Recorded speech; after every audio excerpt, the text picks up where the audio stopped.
kita mulai. Kita akan dulu bacaan masing-masing supaya apa yang bisa kita pelajari hari ini bisa bermanfaat, menambah pengetahuan kita semua. Monggo berdoa mulai.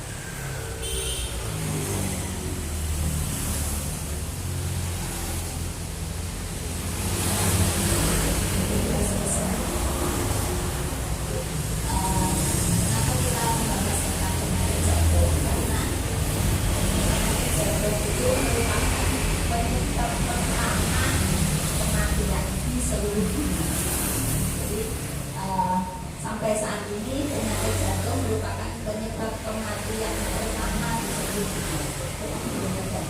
Jadi di antara penyebab penyakit jantung adalah penyakit jantung koroner.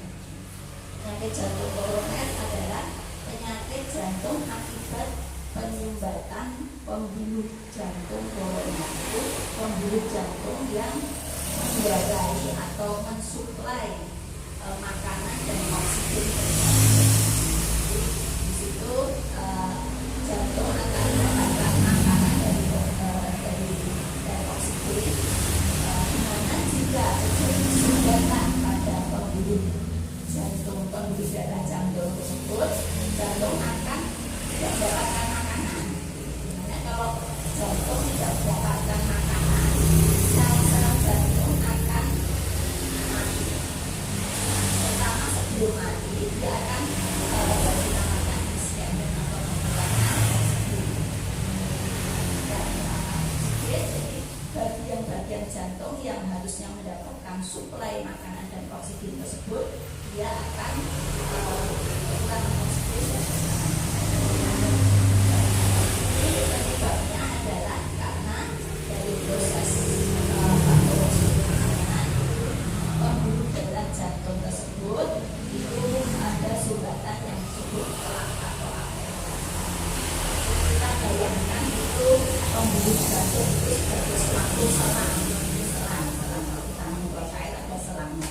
Ya, di selang tersebut mungkin ada ukur kita bayangkan itu selang tersebut ada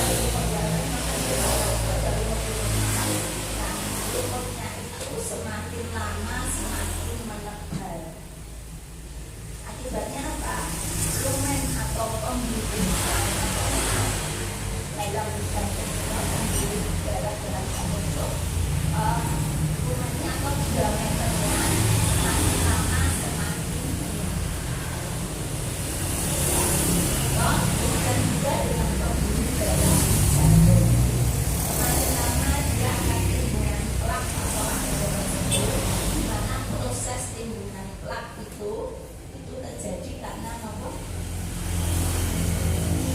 Timbunan lemak, kolesterol. Yang terutama di sini adalah timbunan lemak LDL. Jadi kalau nanti amildal besar, jadi amildal besar kan amildalnya itu besar asupan maksudnya dari situ ada pemeriksaan tentang kolesterol. Di situ kan ada pemeriksaan tentang LDL. Jadi ada HDL, LDL. Yang baik adalah yang HDL. Jadi kalau LDL itu jangan sampai menyebabkan kejadian pembentukan plak di pembuluh darah kita, baik pembuluh darah jantung ataupun pembuluh darah otak. Kalau pembuluh darah ke jantung jadinya nanti penyakit jantung koroner. Kalau pembuluh darah yang ke otak jadinya penyakit apa? Otak sudah prosesnya sama sebetulnya. Kalau ke jantung jadi pembuluh darah tadi yang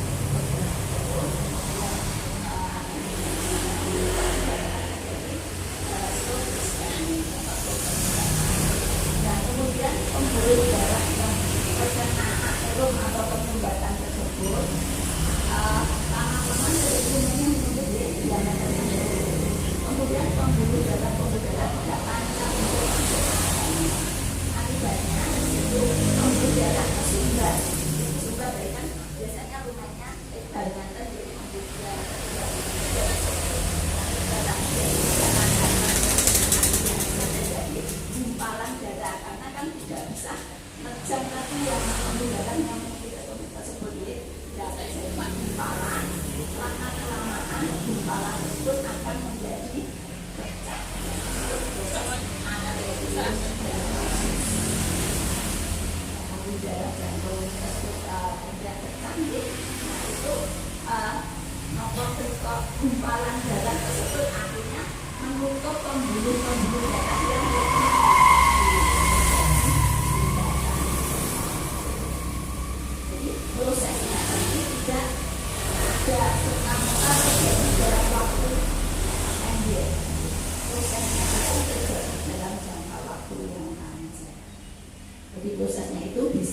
berlangsung selama kadang sampai puluhan tahun. Misalkan kita usia 20 tahun, prosesnya bisa terjadi 20 tahun.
Kemudian yang tidak benih dada tersebut bisa terasa tembus ke punggung, bisa sampai terasa tembus ke punggung. Kemudian yang dirasakan pasien biasanya mungkin pernah mengalami atau pernah melihat orang yang tidak serangan jantung, ada boleh, boleh ada. Jadi seperti itu dia gambaran. Jadi dia akan pertama jangan merasakan nyeri dada, kemudian dada terasa panas, kemudian dada serta penjalatannya terus sampai ke lengan, sampai ke kompos seperti ini. Nanti yang orang manifestasinya beda-beda. Kemudian akan merasakan karena apa? Karena kondisi darah yang harusnya supaya masuk ke jantung tidak bisa. Jantung berusaha tetap harus memompa lebih keras. Jadi mengakibatkan apa? Pasien akan merasakan tidak bentuknya karena jantung terpaksa untuk memompa sampai akhirnya jantung tidak bisa untuk memompa karena kekurangan tenaga. Setelah jantung tidak bisa memompa, pasien itu apa? Proses sebelumnya itu akan merasakan dada yang sangat nyeri dadanya sakit sekali itu pada proses setelah pasien tidak sadar itu harus dilakukan pertolongan segera kadang pada tahap-tahap awal nyeri dada tersebut itu kalau sudah serangan yang saya bicarakan setelah benar-benar tersumbat. Biasanya sebetulnya proses ini berjalan panjang, berjalan lama. Itu sebetulnya pasien sudah merasakan, tapi biasanya dikira masuk angin biasa. Karena ya rasanya seperti masuk angin. Ya pertama sering berkeringat, sering lemah, kadang tidak ada hilang. Nah nanti pada suatu ketika pada aktivitas yang dia berat, dia akan benar-benar terjadi sumbatan jantung yang menjadi serangan jantung.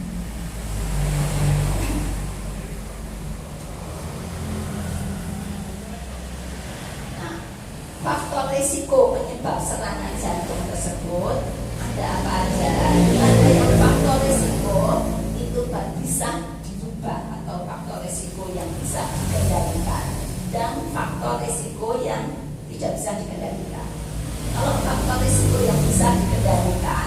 itu bisa memodifikasi atau bisa mencegah.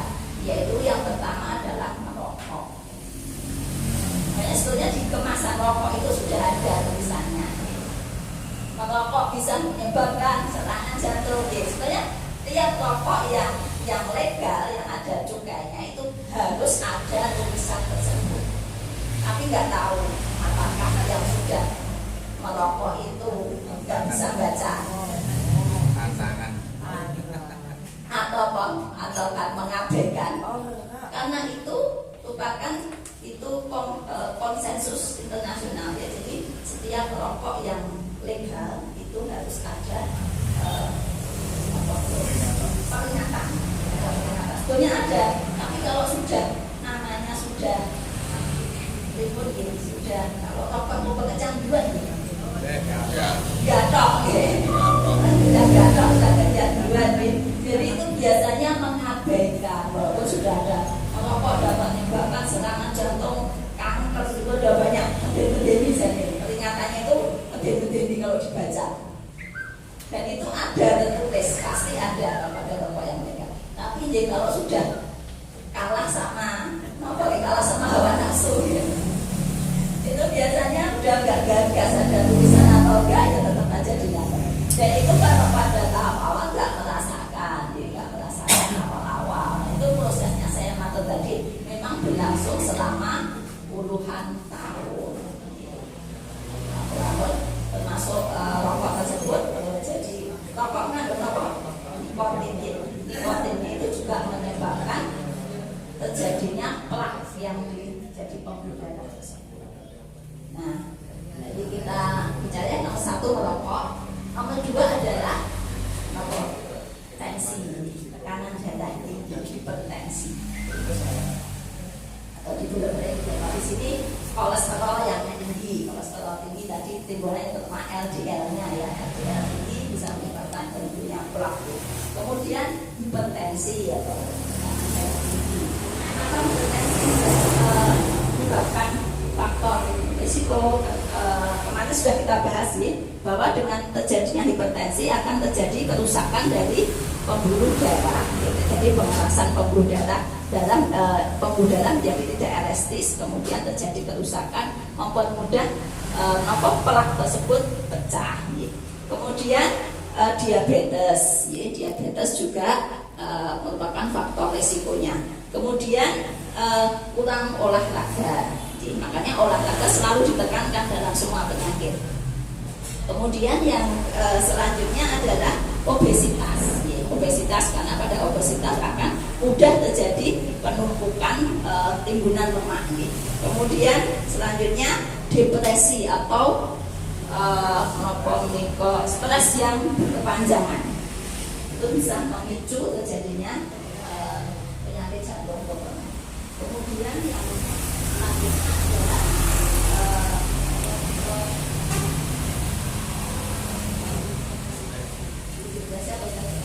itu salah satu faktor risiko yang harus diwaspadai dan sebetulnya bisa kendalikan atau bisa diubah. Kalau orang dengan satu faktor risiko berarti kemungkinan penyakit jantung bisa terjadi. Dengan dua risiko tambah yang 3 risiko bertambah lagi. Nah sekarang Bapak Ibu bisa melihat kira-kira yang terjadi pada diri saya berapa faktor risiko. Coba dihitung. Masing-masing juga beda. Ada yang faktor risikonya hipertensi, ada yang faktor risikonya hipertensi sama diabetes, ada yang faktor risikonya kolesterol. Kolesterol termasuk trigliserid. Nah, ada yang faktor risikonya obesitas, ada yang faktor risikonya stres betul insya Allah ya. Di sini ada yang stres berkepanjangan kan? Insya Allah enggak ya. Kalau itu senang berpola insya Allah.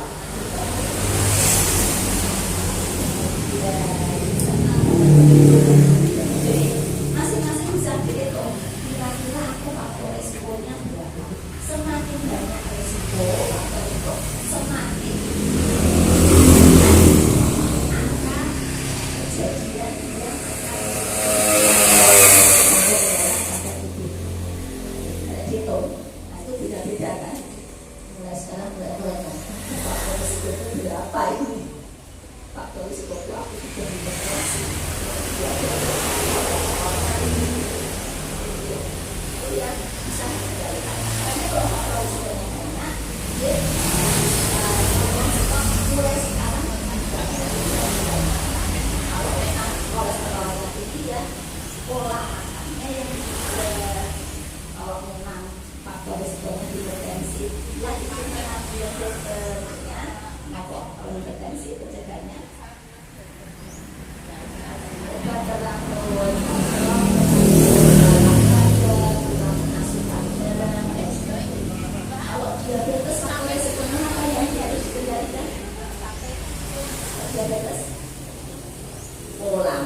tidak bisa dikendalikan, ya kita pasrah saja kalau tidak bisa otak-atik. Nah itu sudah berarti yang pertama adalah usia. Usia mau gimana? Coba bisa kan tidak bisa usia itu biasanya terjadi pada usia di atas. Kalau yang 40 tahun ke atas, mau main mundur kan tidak bisa, tidak pasrah aja, tidak bisa dikendalikan. Yang kedua adalah jenis kelamin. Jenis kelamin ini pada penyakit jantung koroner ini lebih banyak menyerang laki-laki dan perempuan. Walaupun bisa juga pada perempuan, tapi dari penelitian memang lebih bapak menunjukkan faktor resikonya tambah. Karena mungkin kebiasaan, pola makan dan sebagainya laki-laki dan perempuan mungkin beda. Kemudian mempunyai riwayat penyakit jantung pada keluarga, mungkin bapak, ibu atau simbah atau apa mempunyai riwayat penyakit jantung. Nah itu angka kejadian riwayat jantung menjadi meningkat dibanding orang yang tidak mempunyai riwayat jantung. Oke, kakaknya atau adiknya faktor risikonya. Kemudian yang terakhir adalah suku. Faktor risiko itu sekarang faktor risiko akibat faktor risiko jadi mulai ini ya, mulai introspeksi diri ya faktor risiko yang ada.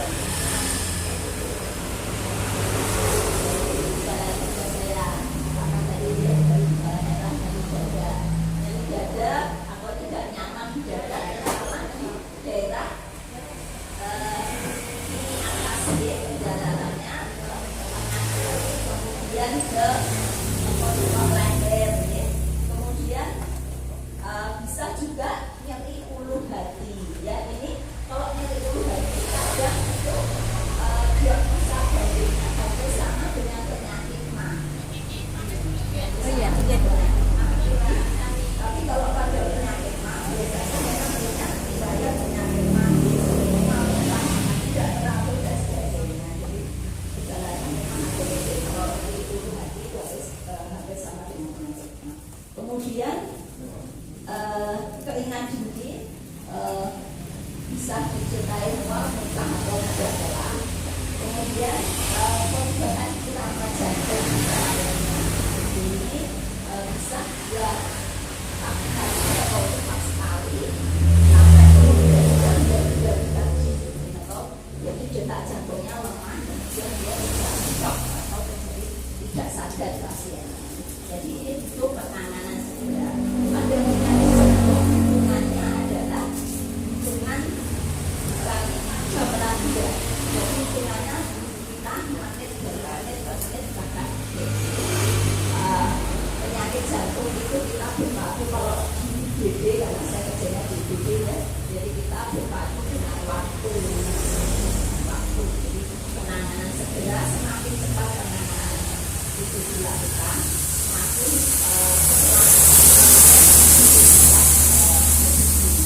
semakin lambat sakit angka kematian golden period atau penanganan sejak serangan timbul itu jangan sampai lebih dari 2 jam.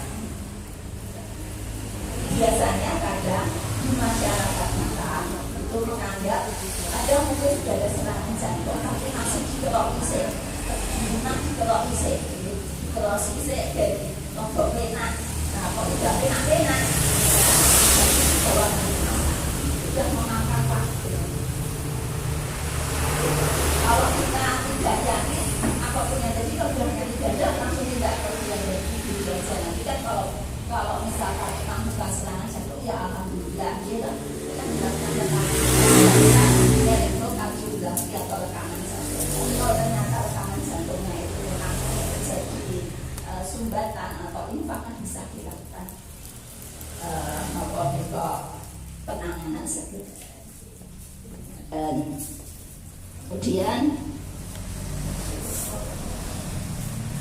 Diagnosa penyakit jantung koroner itu lewat pertama adalah anamnesis. Anamnesis tadi sudah saya sebutkan, bagaimana terjadinya nyeri dada, mulai kapan terjadinya nyeri dada. Nyeri dada tersebut hilang dengan istirahat atau enggak. Kalau pada penyakit jantung atau serangan jantung, nyeri dadanya tersebut tidak hilang dengan istirahat. Tapi kalau masuk angin, biasanya nyeri dadanya hilang dengan istirahat. Kemudian akan dilakukan pemeriksaan fisik, ya, tensi nadi, ya, kemudian saturasi oksigen dan sebagainya. Kemudian akan dilakukan pemeriksaan juga EKG, ya, elektrokardiografi, gambaran irama jantungnya di rekaman jantung tersebut seperti apa. Kemudian akan dilakukan pemeriksaan laboratorium. Di sini akan diperiksa enzim jantung. Enzim jantung tersebut menunjukkan apakah itu sudah terjadi serangan jantung atau enggak. Itu pemeriksaan troponin I dan CKMB. Kemudian pemeriksaan penunjang yang lain itu bisa dilakukan foto ronsen, kemudian bisa dilakukan nanti ekokardiografi. Komplikasi dari serangan jantung tersebut,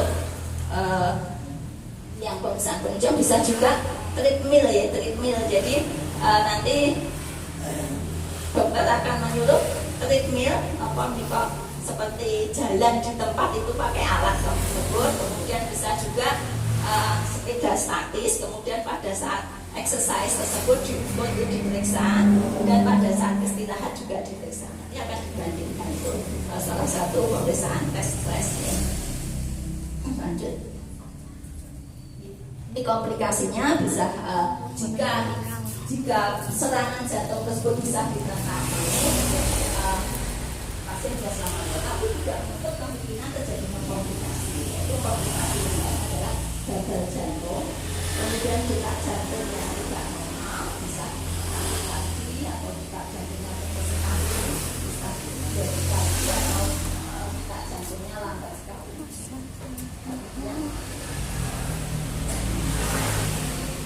Kemudian fibrillasi akut atau fibrillasi akut.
Kalau faktor resikonya kolesterol, yang menjaga pola makan dengan yang rendah kolesterol. Makan sayuran,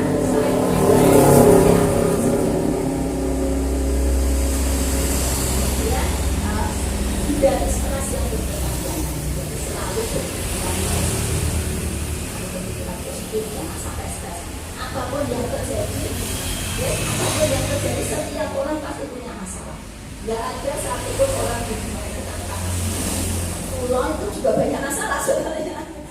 Tapi kita sikapi dengan pikiran yang positif. Semua pasti ada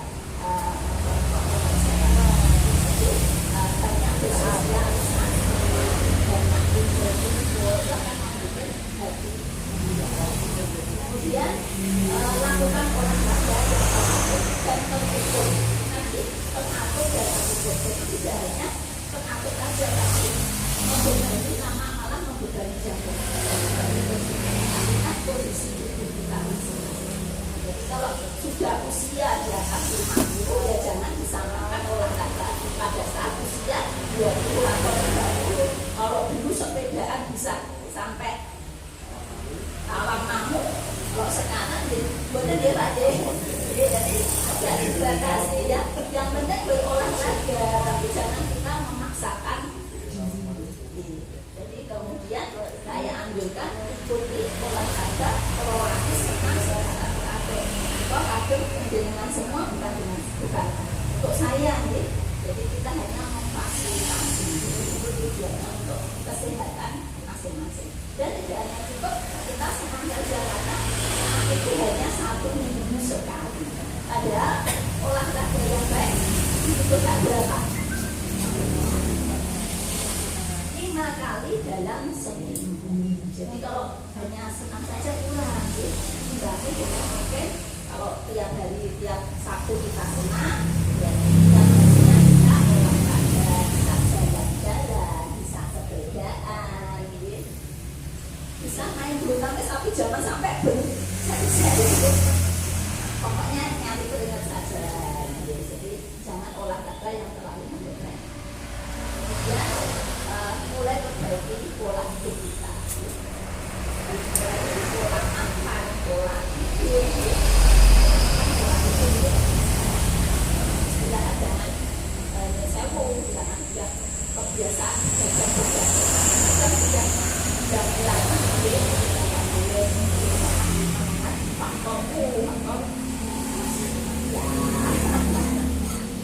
jadi biasanya saya kalau semakin tambah usianya itu pola siklus biologisnya berubah. Kalau dulu itu kalau sudah semakin bertambah biasanya dia akan terbangun pada malam. Jadi kalau mau sudah jam 3 jam 4 biasanya sudah susah tidur. Ya betul, masih betul. Semakin tambah usia itu karena memang itu kebaruan sih. Kalau pada musim itu biasanya memang itulah saat-saat kita mulai mendekatkan diri kepada Allah. Itu manfaatkan dengan sholat tahajud. Nanti semakin bertambah usia akan siklus biologis itu akan menyesuaikan. Nah, kalau kita malam itu sudah bangun, berarti apa yang harus kita lakukan? Disaringnya percepat, jangan begadang.